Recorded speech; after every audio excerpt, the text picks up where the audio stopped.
How do you get out of your comfort zone? Should you get out of your comfort zone? Your comfort zone can be your environment or your habitat.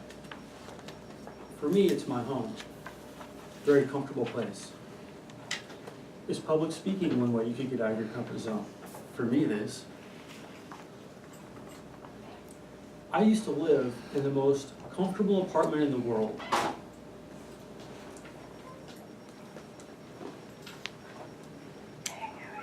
I got rid of it and I moved on to the most uncomfortable apartment in the world. Today I'm going to tell you about the habits of my habitat. I want you to picture a 900 square foot apartment, beautifully decorated in a modern theme. The ceilings were painted Arctic white, the walls were a crisp khaki color, and the hardwood floor made the place look beautiful. The apartment was furnished with comfortable high-end furniture. I had a Boston modern sleeper sofa, a nice coffee table, a leather lazy boy. It was great. In addition, I had a 37-inch flat screen Samsung TV. Every man needs one.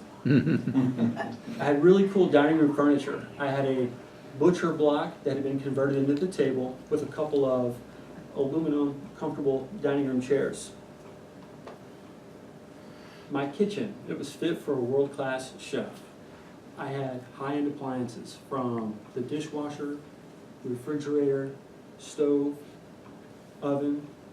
In addition, I had a nice sink with a garbage disposal.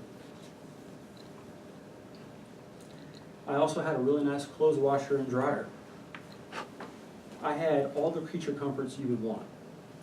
Every morning, the USA Today was delivered to my doorstep.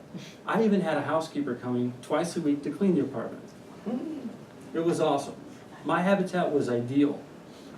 I was comfortable, and the comfort zone I had created was the best possible habitat for me. One Saturday morning, I received a phone call from a really good friend of mine. He was loving life. He told me about a job offer he had received, he had accepted it, and he also relocated. He had moved from Los Angeles to New York City. As our conversation continued, he proceeded to tell me about his new way of life. We talked about his job, how it was going, what he was doing, where he was living. But what I took away from it was how he had changed his environment. He had actually created a new habitat. After we ended the conversation, I really thought about everything we discussed, and I realized he had an additional side benefit to the new lifestyle he had created. Now that he's in New York City, he no longer needed a vehicle. He had sold his car. He could walk everywhere he wanted to go, or he could take a subway or a taxi cab. I realized something. My luxury habitat had enabled me to be too comfortable. The primary culprits of this lifestyle, I determined, it was my 37-inch flat screen TV and my leather recliner. I spent way too much time watching sports and watching TV. I was stuck. Then I realized I was stuck. I would often wonder how I could find the time to do things I enjoy. Other things such as writing a handwritten thank you letter or handwriting a birthday card to one of my nieces or nephews, maybe getting in better shape, or I love to read, and I've always wanted to read certain literature classics such as To Kill a Mockingbird, The Great Gatsby, The Age of Innocence. When I realized I was stuck, I started to ask myself, how could I become unstuck? Well, I thought I could do what my friend Sonny did. I could change my habitat. I could change my environment. When you change your habitat, it requires adopting or adapting to new surroundings. I got rid of everything. I sold my beloved TV on Craigslist for $20. I sold all my furniture that I had in the apartment on Craigslist at fire sale prices. I decided that in order to make that change, it needed to be drastic. In addition, I gave stuff away to friends and I donated a lot of my belongings to charity. I moved into the most uncomfortable apartment I could find.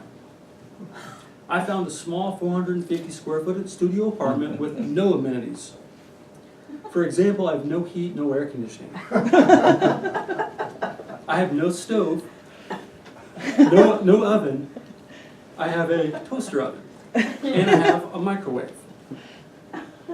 It's a small sink. I have a small sink with no garbage disposal, no dishwasher, no clothes washing machine, no dryer, no more newspaper, no more housekeeper.